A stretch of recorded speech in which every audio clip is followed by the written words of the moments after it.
action shot and you have like a mountain. That's true. At least you We appreciate that. And I'm seeing you all the time. You don't. We do know each other. We all work together. It's supposed to be 5:30. You can make it time there. We're still taking a break. It makes it feel strong. It's still, it's been a while. I like it. It's just like, yeah. Like, we could chip over it.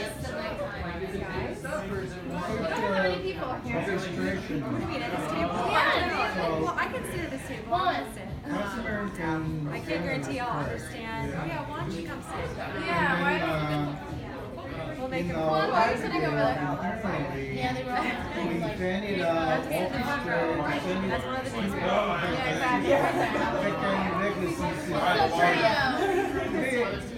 Most times, Do you work in the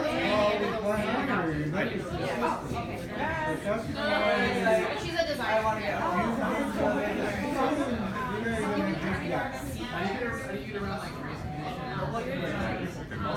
This one is for a treat. Have the best going right now.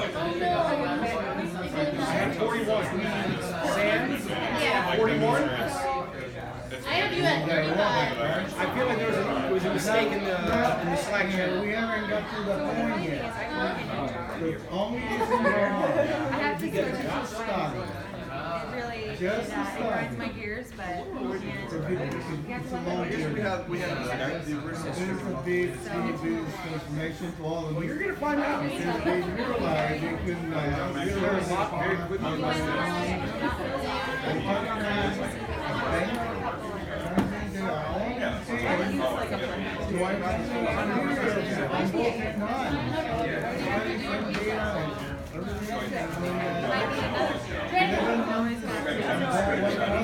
alright, well, So I'm they gonna want find to a seat. draw the style. Yeah, like if you like do like here, Nice to meet you. the Bangla means together. There's one set of the Yeah, that's it. you already have to feel this stuff. You don't have to feel when you're behind the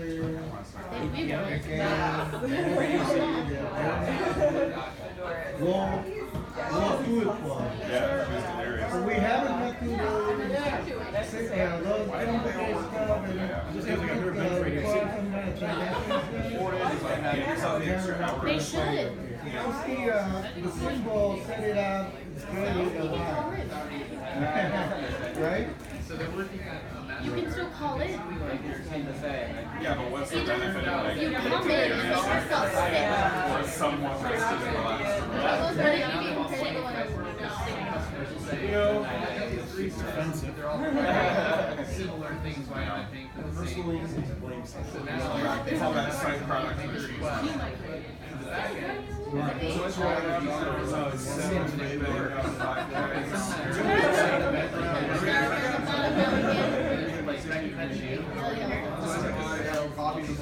Seems like how mine. One day I was up in the kitchen window. There's a Viking longship. Very good. Yeah. Good party. Good country already. Yeah. But not all the we do the first It has been the longest. Yeah, some of first problem somewhere. the motivator. They do. It's good for us. Are you laughing at me?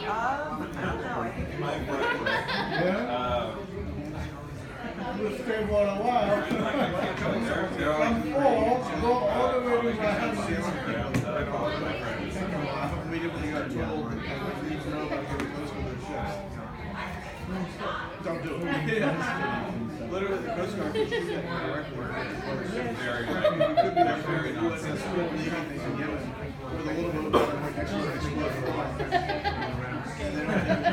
I like it. I like that. They want to stay away from the big ships entirely.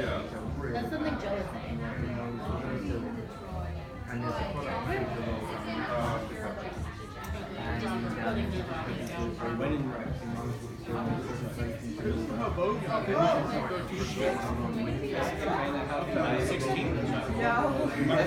supposed to be how. I gave her my cookie thing. Yeah, so I can't think about it. I hate them because they're yeah, but you guys know You're the old one.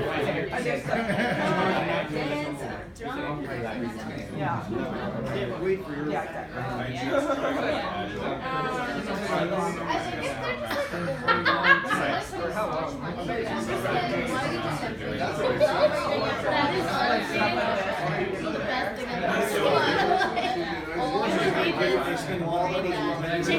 High five.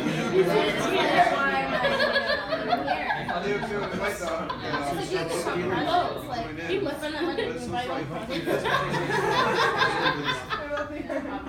All the buddies that I share very like small and like yeah. So I think that's why I love them because it's like oh, this one isn't as well as he's like oh, like 10 for the family. Okay, when are we starting? Start now.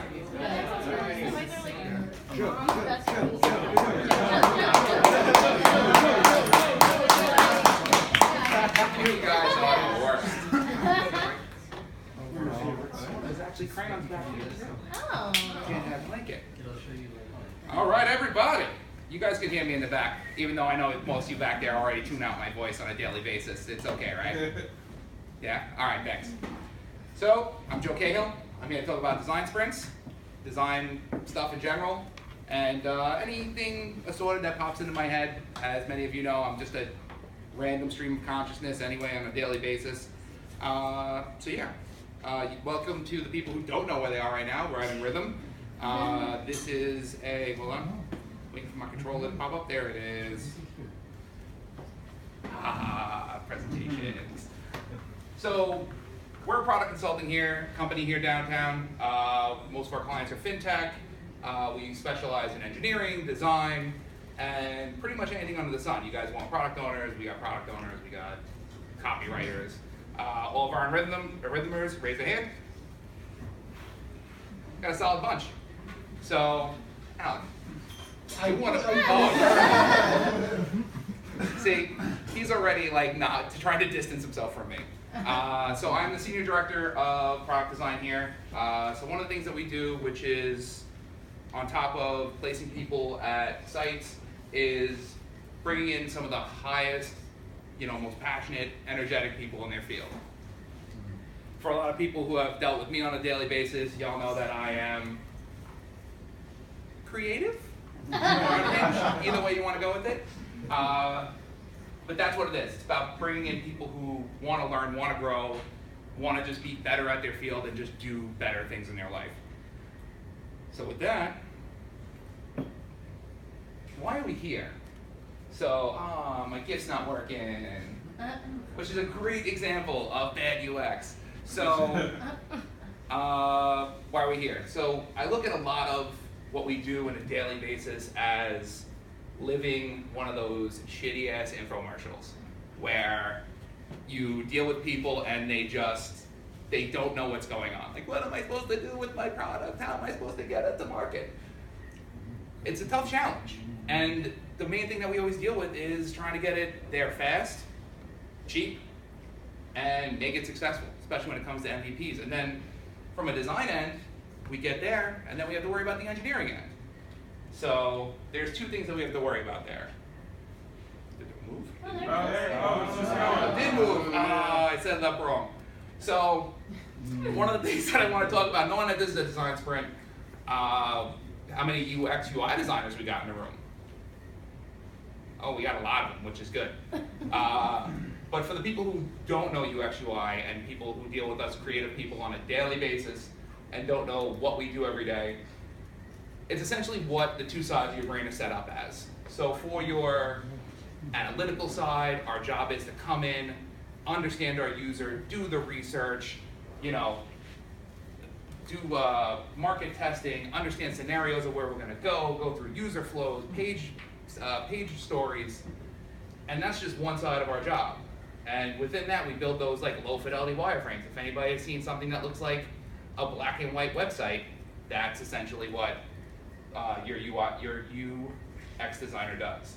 Your UI designer is that flashy one who comes in, throws that coat of paint on, does some Photoshop work, builds your icons unless you have a design language system, and gives it that extra little feel. For a lot of us, we do both of it because it's a end-to-end process. Some of us come from graphic design beforehand, some of us are just really good at art, and some of us just really enjoy fighting for the user, which is really what makes a lot of our job essential. So, this is a fun graph. There's a lot of stuff going on here. So we have two real angles of our spectrum. So we have design thinking, which is on the design side what we do to start a project, which is you understand your user, you empathize with them, you ask the right questions in interviews, you build low fidelity sketches in your head before you even get to a full-on design sprint or an agile process. And it's just a small part of what we do every day. Once we get there, we go into the design sprint, which we're all going to talk about later. And in between that, you end up in Agile, in an Agile process. Show of hands, who knows Agile, who's been in Agile? Sweet. Dan knows. By the way, this is our, at American Express, our Agile marketing Scrum Master. Yeah. Jack of all trades. Yeah. Anything else I get into that? No. So one of the hardest things, even for me, like when I was starting out and getting into UX, coming from a print background, was understanding like design thinking as a whole. And one of the things that was tough was some of this seems natural. Like when you talk to somebody, you talk to a client, you hear their story and what they want to do, what they're passionate about, and don't try not to trip over that. And want to build something that makes them proud. You know, talking to them about what they want to do next, talking about them what their future is, and even getting them just to their MVP, because sometimes that's all they want. I came up with a pretty solid analogy. So, we all love food, right? How many people cook here? That's a surprisingly, Alec, you don't cook. Alec. So, when you want to cook something, and you want to cook it real well, you take a cooking class, right? That's your design thinking. When you go in and you meet somebody and you're in a class with a bunch of people and I want to learn how to make some fly-ass lo mein, and we go in and they say, so here's what we're going to do. Here's the spices you use. This is so for some places, I've been to one that they really did like a deep dive on like the culture and like why you use this certain knife, which I do not have in my regular everyday like cutlery set, or the spices, or anything else. So my lo mein at home is not good. But that's what it is. You learn about the background, you listen to what they're saying, you understand it, and then you start learning the process of it. And that's a lot of what design thinking is. You get to a point that when you want to make something, you have just a disgusting amount of knowledge about it. And sometimes it's good, until you have to try to get rid of it and push new stuff in there. The recipe, which we all tend to work with after the fact, especially if you use like HelloFresh or any of those interesting internet-based delivery systems, this is your design sprint. It's a step-by-step roadmap to get you from this mess of shit that's on the counter to the final dish that hopefully does not taste horrible and is enough to feed yourself, maybe a family, maybe whoever stranger is there that night. This is surprisingly the easiest way that I could put together. This is my job, if anybody's wondering, every day. Think about food, read about food, make food, obviously. So when we think about this process, it seems super easy, and for all the people in the back who deal with me on a professional basis, I know I make it look this easy on a constant basis. Sure, you know. The design sprint itself, this is how it all started. These bros from Google Ventures, wrote a book. They tried to figure out the easiest way to get from that mess of shit on your counter to an MVP in a 5-day process. I actually have my copy here because it's still pristine. And the fun part is, whenever you go through design books, and for anybody who has them, they have pictures inside, which cuts back on your reading and just leads to visual examples of what you have to do. Because, you know, reading is hard sometimes on a subway or in the bathroom or wherever you do your reading these days.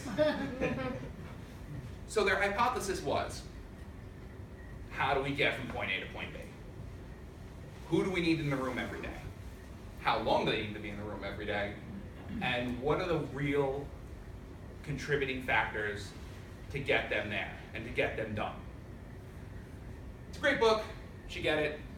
Unfortunately, what I'm here to do is tell you those 5 days of bullshit. We're gonna do it in 4. And that last day you can just hang out, do nothing, or if you're the artsy person in the room, probably pick up another project or work more. Because let's be serious, we never stop. The other idea behind this is that this is high energy. This is fast. This is hard work. Unlike the recipes you can take your time doing, which I would love to on a daily basis, but we all know we all get home late. We want to eat before midnight, and we got to rush through it. Sometimes that causes errors. This takes care of a lot of the errors. Let's see what we got. So this is the original.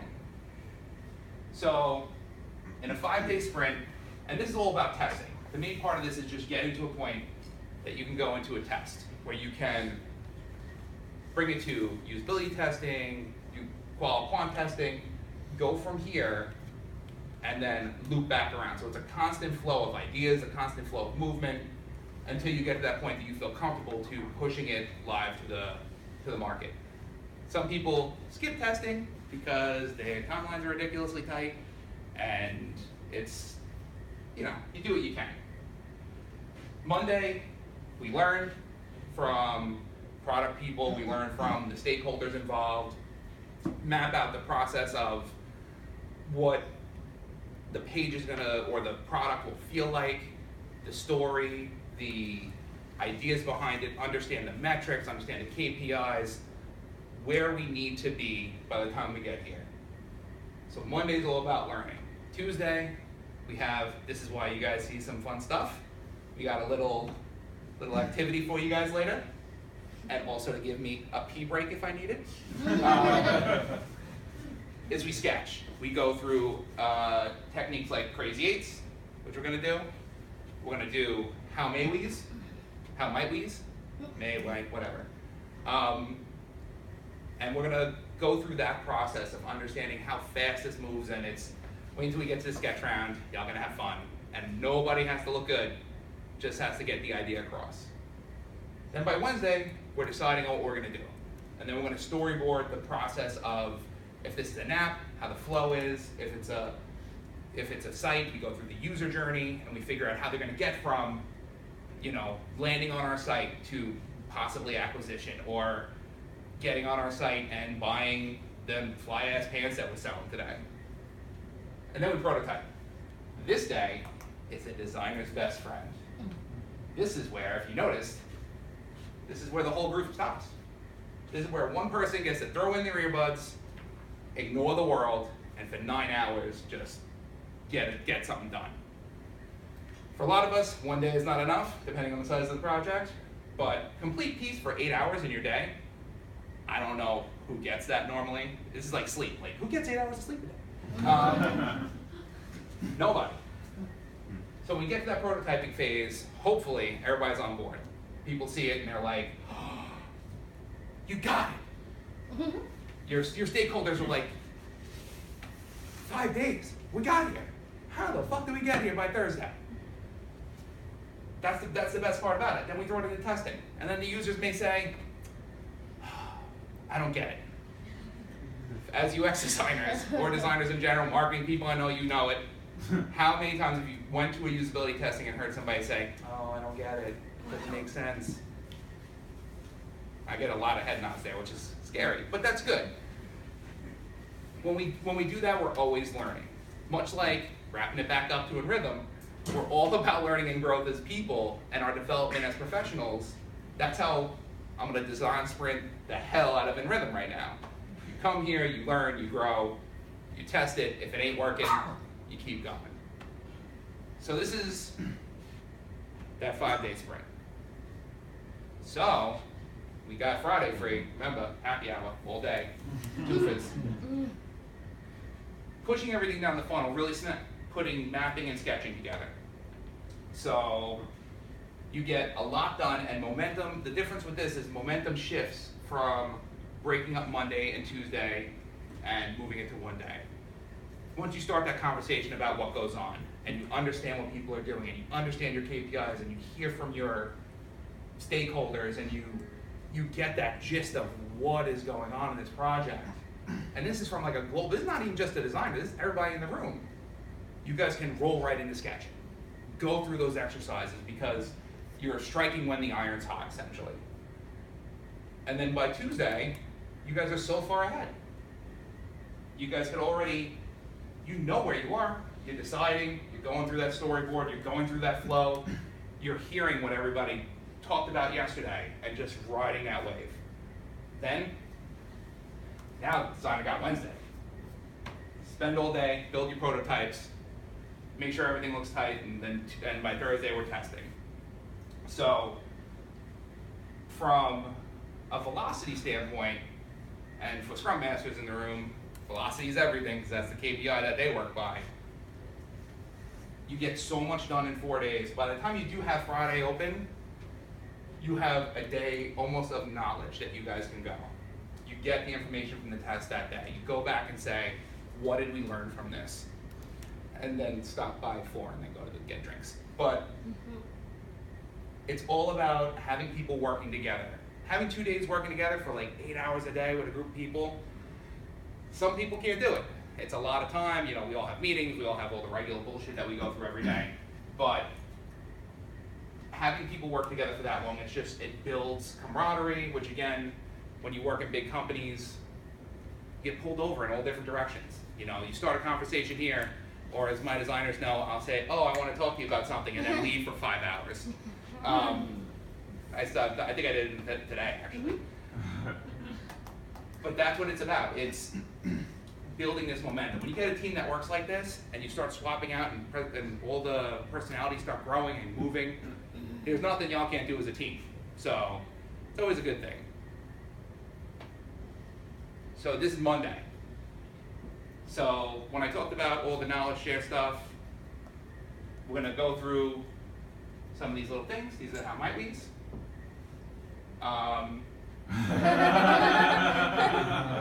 Wait for it. That's what we do. We go through and we learn the information. And what I want you guys to do, there are pads on your tables right now. So grab some Post-its. As you guys have been listening to me, I'm sure y'all got questions. This is for Q&A later. You could ask anything. You guys can ask about design sprints. You could ask about how we do, you know, why cooking? Why do I choose cooking? Why Asian food? Why not Indian food? I love all food, so that's okay. Except pizza. I can't make pizza. I don't know why. But it's all about asking the correct questions about your end user or your end experience. So, like you see, the middle one obviously was for fan service for all the people that are currently in the how many curses are Joe going to say during the pool tonight, which You're at 3. 9. Nine. 9. When did that happen? 9. so yeah, I don't think we're at halftime yet, so we're almost there. But yeah, so we conduct interviews, we talk to other people, we understand what's going on, and then we go through these how might we throw them on a board and we ask the questions of each other. Because no matter how close or removed you are from a product, there's always a different perspective. People who are closest to it, that's their baby. That's what happens. Like, Drea knows, Drea just gave me that because if you talk to her about her product, she will go ad nauseum at you about it. But that's good because that's what she loves, that's what she's doing, that's what's great because her level of closeness to it is why her how might we's might be different than mine. We're looking at it from a totally different perspective, from a UX perspective, from a and it's just something in our flow, we'll get to it later type thing, you know, to a product person who only cares about the technical side of it all. So that's why these how might we's are so good for us to kind of give your opinion, and you give them in more of a softer, more cuddly way than being there and be like, you know what, I don't like that. And we've all been in meetings where people say that. I've said it quite a few times, so I'm notorious for it. And then we come up with the long-term goals, and then we ask the questions of us. What do we want to accomplish? And then what we produce, we go through lightning demos, which means we go through quick exercises about how we're going to build things out, and then we got these fun sketches that we're going to do. So on your tables, you'll see 8.5 by 11 sheets. If y'all take some 8.5 by 11 sheets, fold it in half. Long ways, short ways, either way. Hot dog and hamburger style? Yeah, hot dog and hamburger style. You're gonna do 3 folds.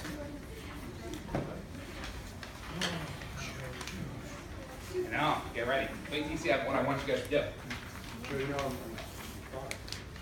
Huh? Yeah, we'll see how late. Every fold in 3 sections? Not one. 3 folds. 1, 2, 3. I just don't know why I made that motion. I think you guys made it. You got 6. 8. 1 more. Sam. Please, don't rush me. All right. So, the best part about this is it's called Crazy 8s for a reason. You got 8 panels.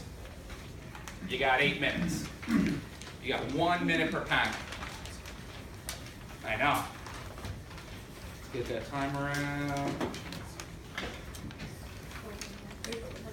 What's the challenge for? Wait, I'll get there. Making sure everybody's got their papers folded and ready to go. I still stand by 20. All right. So what we're going to do is we're going to do something extremely simple. How many people here use Amazon on a daily basis?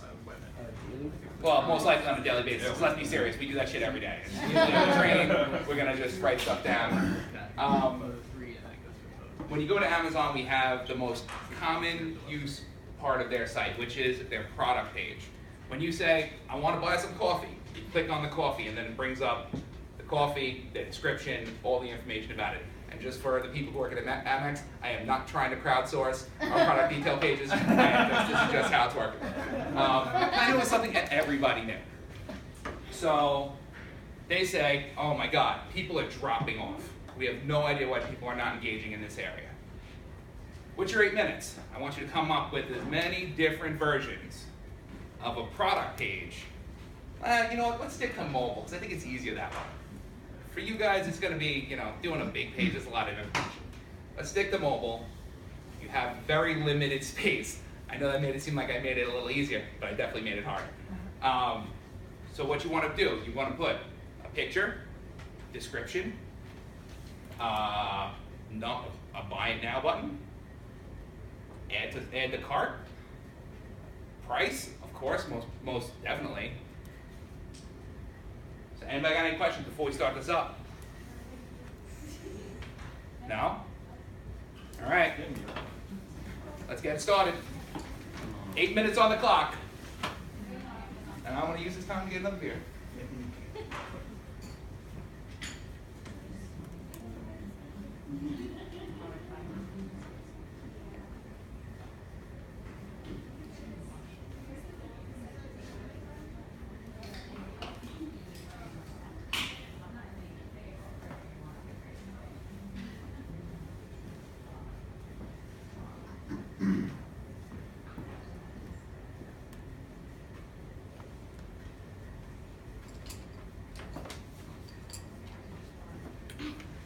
And the best part about this is this cuts back on your thinking.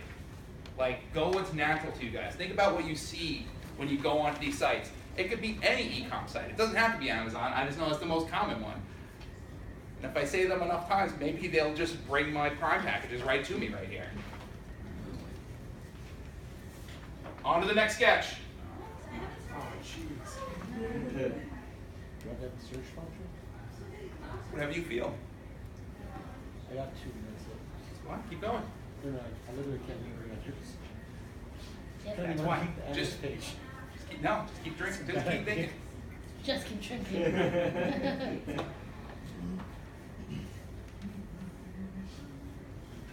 And the best part about this, because this is on day one, you are doing this with your entire team.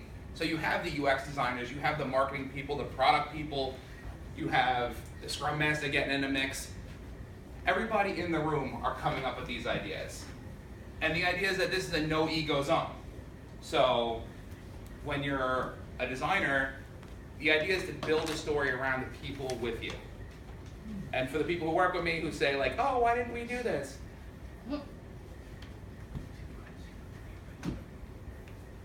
On to the next one. On to 3. It's like freaking out of here. Sure. That's the point. Question. Yes. So this is you have interactions on you. Does that change the design?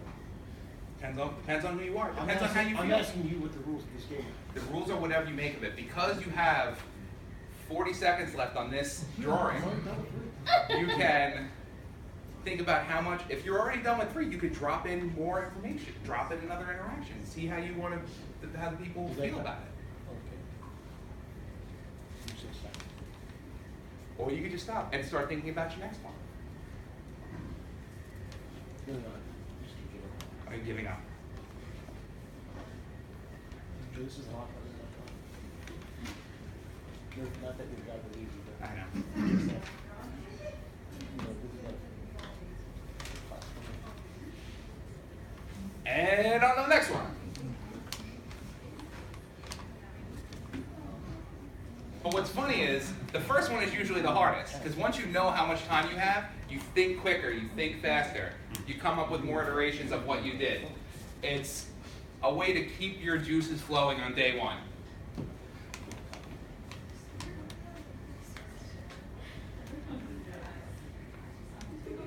I built this in. This is gives me time to just launch.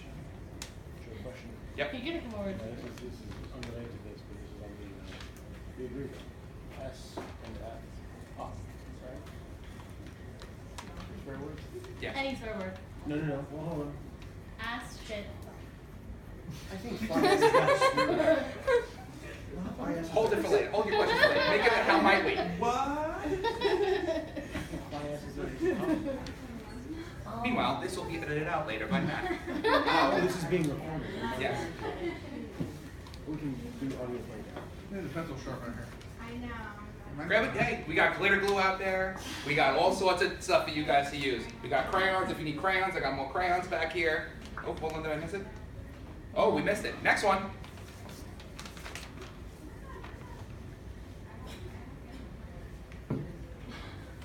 So, also, to give you guys some background while you're drawing, the reason why there is colored paper, colored pencils, glitter glue out on the table is because as I've matured as a designer over time. I have been notoriously referred to as digital arts and crafts. Yeah. So I'm always going to just turn that curve because why not? It is. It works out pretty well for me.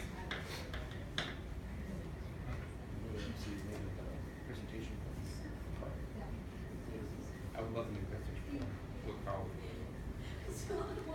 All right. And the next one. Lily, I hope you didn't run out of ideas over there. Oh, fall Lily. Sorry, marketing Lily, not designer Lily. Designer really looks like she's hiding to work. I have a question. Yeah, of course. Q&A later or now? I don't know. Yeah, we'll do it now. Why not? There's a lot of ways to pick colors, and as a web designer, I've always felt that there's like it's really difficult for like it's a seemingly easy question, but it's very difficult to do well.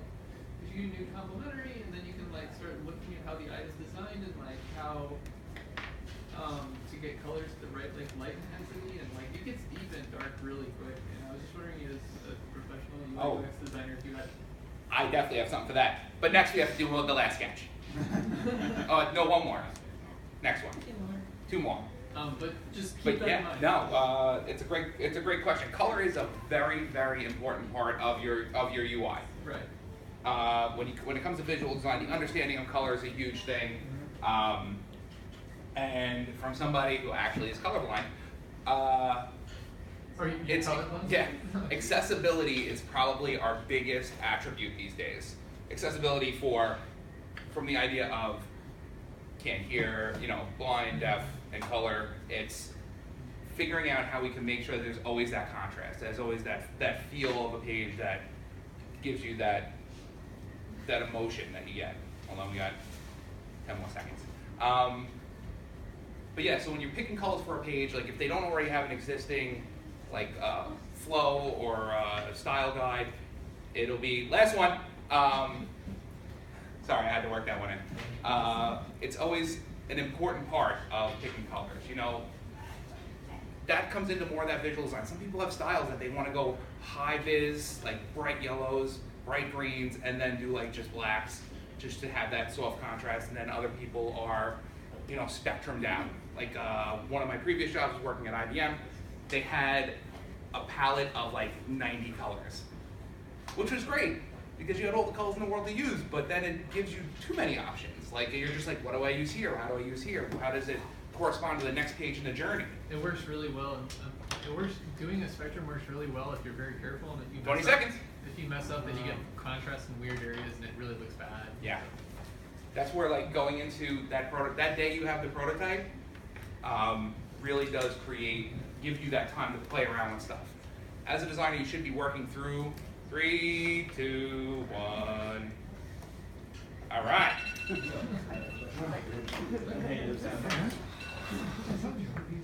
Stop. So how did everybody do? Hold them up. Let's see. Am I putting any of them in the fridge here and I read them? Holy God. We got a lot done. Sam, how did you put all that? What is So- my job again? But that's the thing. Like we have the table of UX designers here that all went ham on this. But we have a product person in here who did a great job. Yeah. We have a Scrum person who did a great job. Like this actually here, if we threw one of the marketing people from back there up here, that's a Scrum. And we could probably pull something from each one of these drawings or come through and start working through that knowledge of figuring out what would work best. Like as we see, let's see, what we got. Let's get a couple of these. We'll grab Sam's. Let's see, Hannah. Oh, Dan, I think I saw some comment. So, what's really, really funny is we find commonalities in what people thinking are. So, for instance, Dan. Yeah. I'm actually coming closer to the camera so everybody can see. So one of the things that Dan did in a couple of his Crazy Eights was add other photos. Yeah, I played with the photos being behind interactions or like thumbnails that you could click. Hannah, what'd you do? See? So we have common themes, and what's funny is these are not UX UI designers. These are users of the experience. So Sam had any photo? This one, multiple photos? No. That's been multiple photos, but not scroll through. But not scroll through. So we have right now a common theme. So on this product page, we know that we would want to show multiple photos of the same item, and then we have a baseline of where we create something. Like, is Sam's idea the best idea? Who knows? Is the idea between carousels being built in that Dan and Hannah made? I don't know. But we have that conversation. We have the smart interactions with each other as a team and come up with a plan. That leaves us on day one. Question? Yeah. Can you do the Crazy Eights with a journey exploration, or is it typically work best with single screen? You could definitely do a journey. If you think people can get through a journey in 1 minute a Yeah, shot. 2 or 3 steps. I mean, Yeah, I'm yeah. just saying this is like, this mimics a screen, but I'm just wondering if you wanted to play with the actual on-ramp to a site and getting them to another place, or what they might go to first. Yeah. Does this lend itself to that? Oh, absolutely. Because again, that turns into that same pot of people where getting from point A to point B could be different. and it's a different way of thinking. And then again, you work through the commonalities and you find where you go, and that's when you go into your heat map mode. So we figure out from what we all learn from each other, from Crazy 8s, from sketching, to get an idea of where we're going to go next. So, oh, that's bad on the wall. We can storyboard. We go through that user journey, as you said. Like, from Crazy 8s doing a user journey, it would be a very high level. You know, we want to get somebody to, like, let's say we want to get somebody to purchase, we go through a discovery section and we talk about who our user is, what are we really looking to have them do, how are we looking to acquire. Then we take that deep dive. We ask them every little thing. What if they come through Facebook? What if they come through organic search? How do we really think about their journey with us? Because you never know nowadays, sound like an old man, nowadays, they come from everywhere. They're not driven just from our site. People get ads in their email, push notifications from different sources. You're on Facebook, you're on Instagram, maybe Snapchat if you're still doing that, because you got a long streak running. Yep, called you out right on that one. But that's the thing, is we always have a point of contact, and that point of impact is always different. We're always brought there from somewhere different. And we feel different when we get there. If we're scrolling through Instagram and the last thing we saw was our friends on a beach, and then we saw this ad for this, you know, for me most likely it's a cell phone case because that's what I get aggregated content for, or American Express. Like, I click on it, but my emotion is different as I'm doing research and I'm on Google and I'm saying which one is the best for me. So we go through that user flow, and then we start doing the storyboarding. I used an app for this example because it just looks so much prettier, you know. And like have it work through. Talk about every step of the site. Again, this is not pretty. This is not final. This is not going to market tomorrow. This is enough for people to get the idea, for your designers to come in and say, right now we're in Tuesday.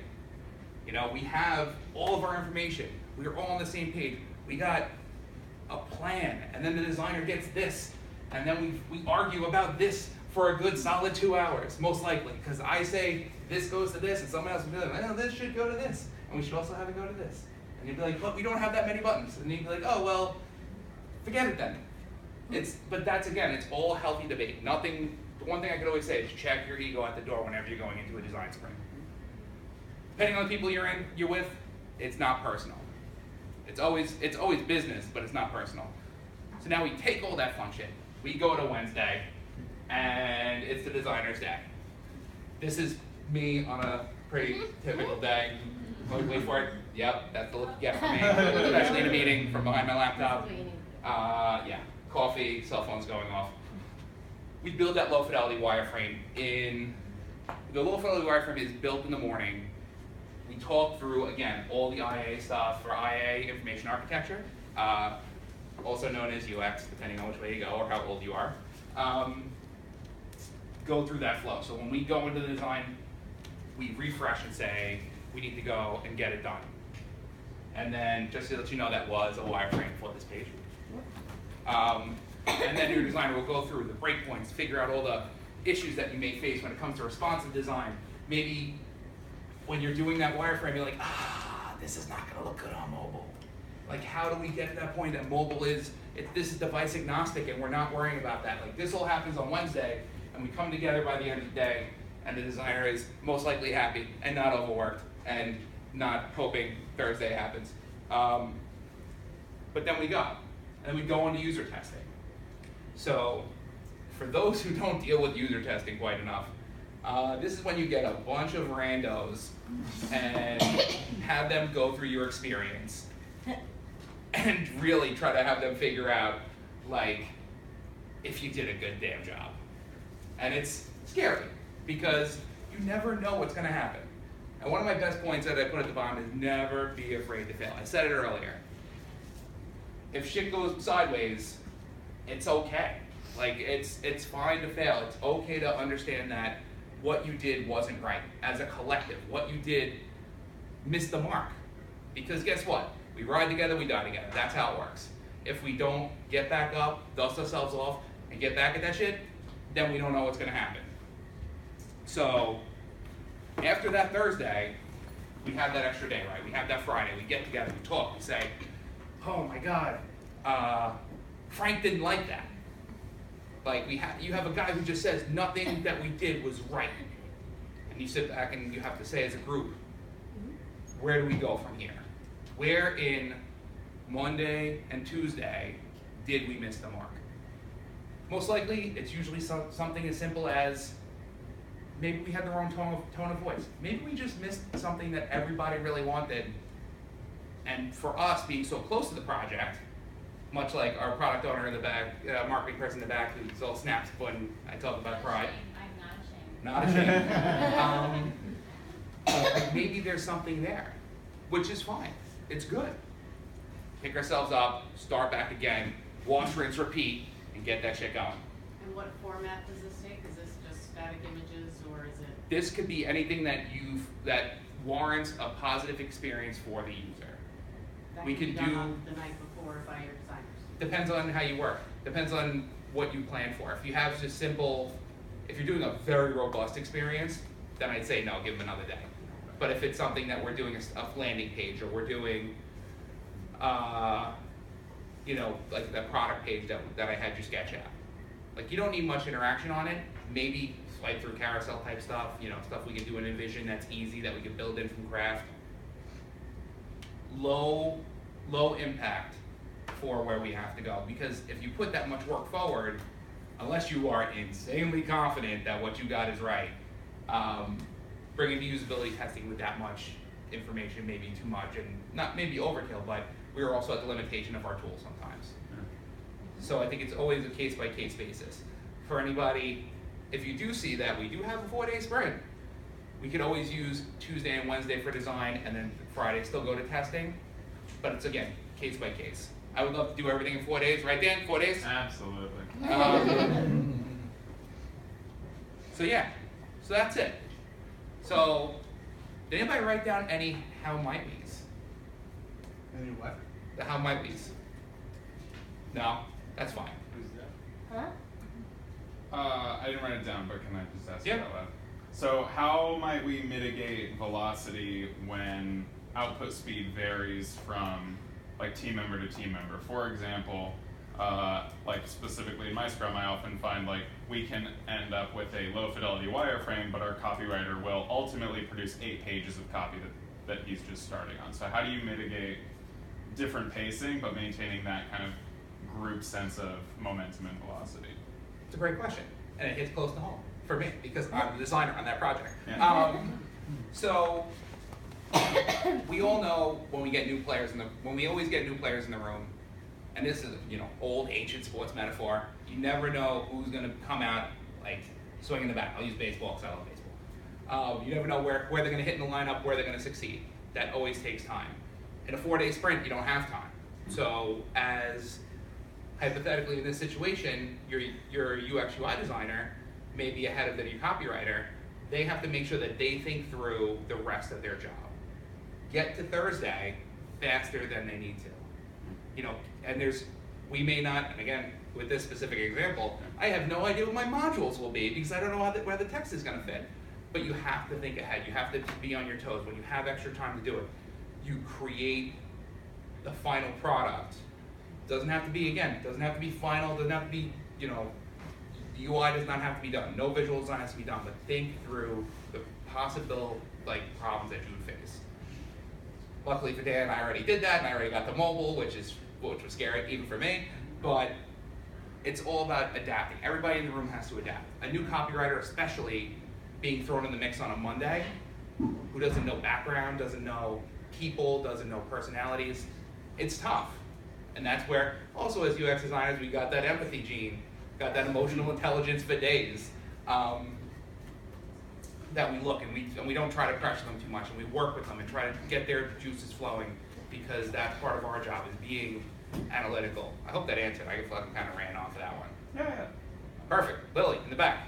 How do you manage too many cooks in the kitchen? Too many ideas, too many inspectors, and then you. So,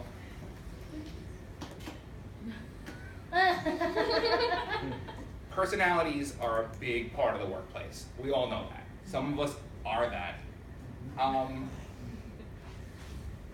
When you go into a sprint, the idea is that it's exactly what it is. It's a sprint. It's you come out, you work hard, you get stuff done, you work as a team. If you have the higher ups that always want to be involved, that's up. For me, it's always up to the people in the room. So for the marketing people to go up and say, this is where we're at, do daily check-ins, even though it's only 4 days, that daily check-in can really turn the tide after Monday. You know, you guys can leave and say, and for our designers, it's the same thing. We go back to our creative director, we go back to our director of UX and say, yo, so, you know, we made this decision not to use this module. We made the decision to do this. And then they'll say, what, you out of your fucking mind? Like, what are you doing? Like, that makes no sense. That will just throw us, that'll not work. And then you're just like, well, I think it's a good idea. I agree to it. They have to trust you to be the voice in the room. They have to trust you with your vision, especially knowing that this is built to move. This is built to go to prototyping, go to testing, like with questions. Because if it doesn't go well, we're ready to go again. We're ready to keep moving. Because in some of our companies, especially us, FinTech, it's always compliance, it's always questioning, it's always legal. You can't say this, you can't say that. When we go through a design sprint, the idea is that's fine. We're going into testing with it, and we can always keep adjusting as we go. The biggest part of going through a design sprint is understanding what the user wants, understanding how to get them where we need to get them, and then making sure that they leave not confused. They leave engaged, and copy is obviously a key thing for a lot of us when it comes to financial and healthcare. Just keeping them going. So that trust goes up. You talk to your leaders and say, listen, I get that this isn't right.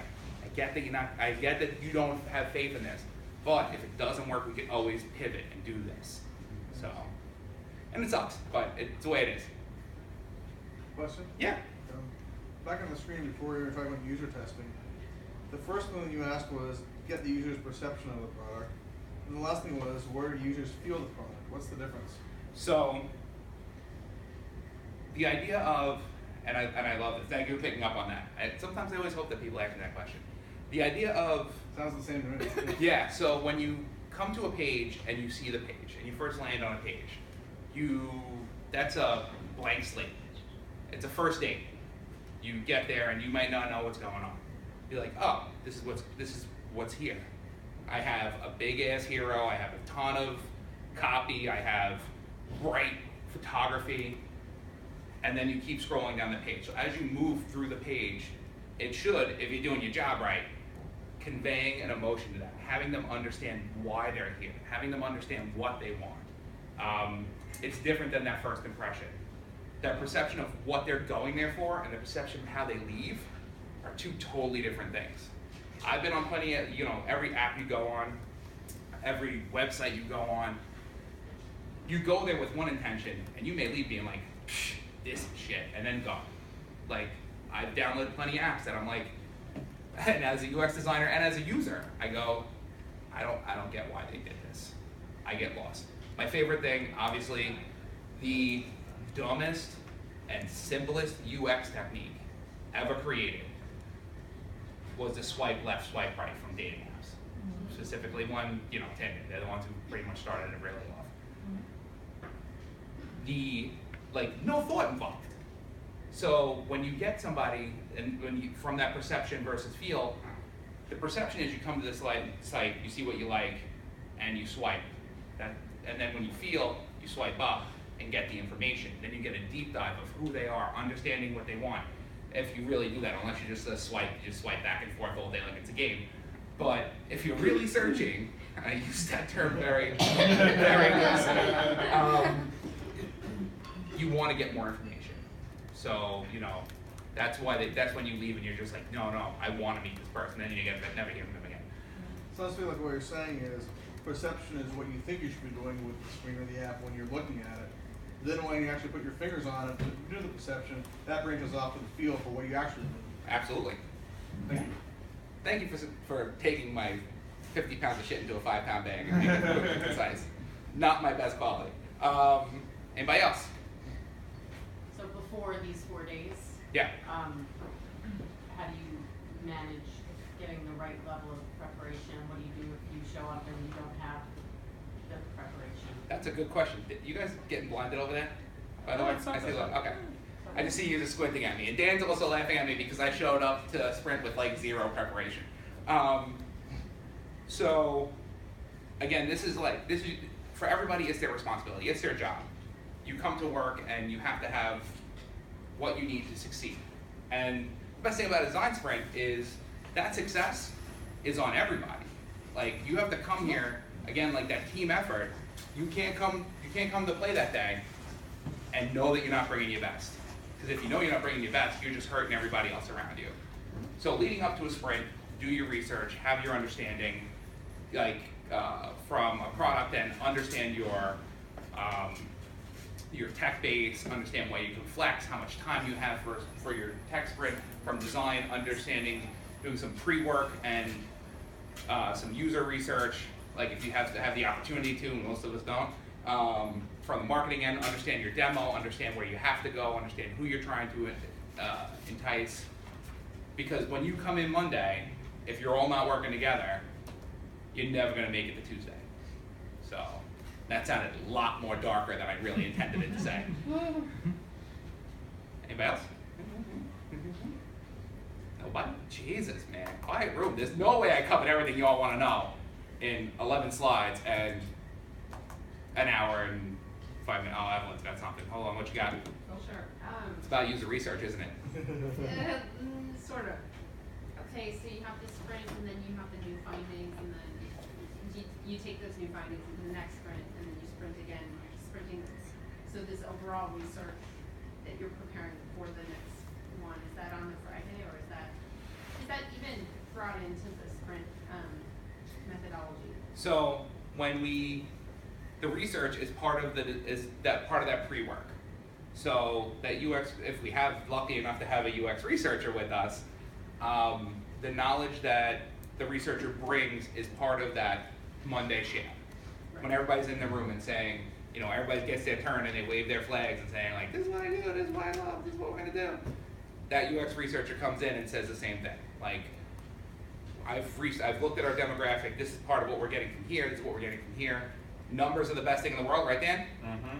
Because everybody loves metrics. Not only because it's numbers and it's quantitative, but it makes sense. It gives us a place to really start from versus Wild Westing our way through a sprint. So, you had something?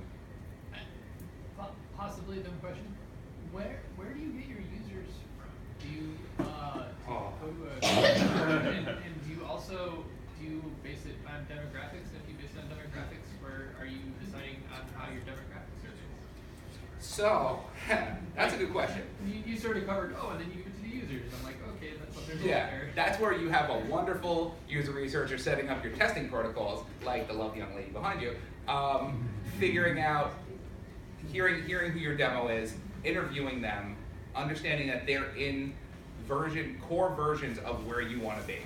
Obviously, with certain aspects, you don't have a baseline of like, we're just doing 18 to 24 males. It's not like that. Sometimes you have to get everything from, 25 to 35 making this amount of money doing this job versus 60 plus doing this job versus, because they all interact with the same site. So if you have a good user researcher or research partner, they'll do that work for you, hopefully, because if you have to do it, it is scary because you never want to mess up. And then they do the research through, conduct the interviews, have them walk through the experience, and follow through with hopefully a positive deck of everything you did right and nothing you did wrong. Yeah. Oh shit, man. Come on, something. Anybody? Nobody? Sam? Sure. Oh, don't sound too excited, for God's sake. Hold on, what number are we at? We ended at 14. 14. Don't say what I'm worth, please. No, Q&A ended it. Q&A ended it. You're at 14, you won. All right. You, Dan, and someone else won. Good for you. Sorry. We had like 375. No, so if you go to user testing and it does unfortunately do pretty poorly, what do you recommend doing? Like, I know what we did, but like, is that what you would have done? Yeah, you take the findings, you sit with your team, go through them, understand them, and again, like I said before, none of this you take to heart. None of this is on you, none of this is that you did something wrong. You just missed the mark as a team. You know, it happens. Just learn, grow, go. Like, that's how it goes. Yeah, what's up? I was just saying, I mean, if they tell you, well, I don't like this, this, and that, well, what do you like? What do you want to see instead? Yeah, trust me. In user testing, people are very opinionated. Okay. But it's also, you gather like a medium of information. You'll hear the same things over. Oh, you know what? Like, I don't like the way that tagline sounds, or, you know, this is very hard to see, or this is hard to navigate. Like, when you hear commonalities through people, it makes it super easy as a group to say that we messed up on. You take one person, we always have one person. I use the guy Frank as an example.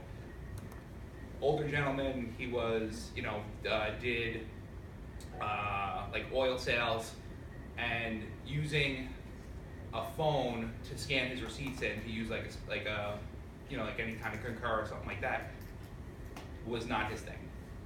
It's like, I don't like that. And he kept saying Frank don't like that. Talk about himself in third person. Totally other psychological thing that we have to deal with Frank later, but that's fine. That's something that we can't help.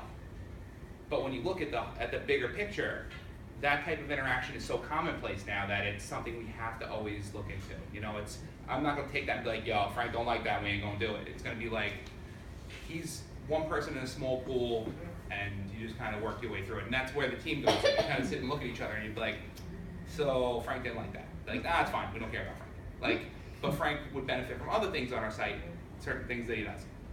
Yeah, but you get the feedback, you get what you call the trend line, Frank's the outlier, so you understand why he's there. And yeah, and that's the thing, is that we have to be, and again, I'm sure Evelyn has plenty of thoughts on this, is that you always have to look at things holistically. That's a buzzword that I didn't get a chance to get into now. Like, look at everything as a whole, you know. The idea is to make the best product that we have. And if we keep moving like the little part forward, there's no way we can be stopped. Yeah. So, with the process that you went through, Yep. that is woven in somewhere with the whole process, right? When it comes to development. So this is just design. So Right, after just here, design. once you get that final okay and we're ready to go, then you pass that off to your dev team, and then I got a whole smart handoff thing that I can go through, but we'll hold that off for later for another day. But that's the thing, is we get this part done, and again, one of the biggest things we all suffer from is timeline exhaustion. This needs to be done by this time, by this day, because it's going to dev, because it has to go to market this day. If we're doing this right, you know, God forbid, we get it done in that week. We have a second week to kind of just final through everything if we need to, but we just keep it going, you know, like, getting to dev that's another, depending on how crazy you are with your page and Yeah, stuff. because I was wondering, like, how many iterations of testing do you go through? Like, does it just vary on the project? Varies on the project, varies on the people, you know, it could be, hopefully, not more than 2, because you guys get the core information up front, and then you can just literally pivot and just go at it, but you never know. You could always try something new. You can go into this and A/B test it against 2 versions, and then really start getting freaking wild with stuff. But yeah. Anybody else? Anybody want a drink? Want pizza? Do you think that every page is suited for a sprint, or is that something you kind of have to decide beforehand?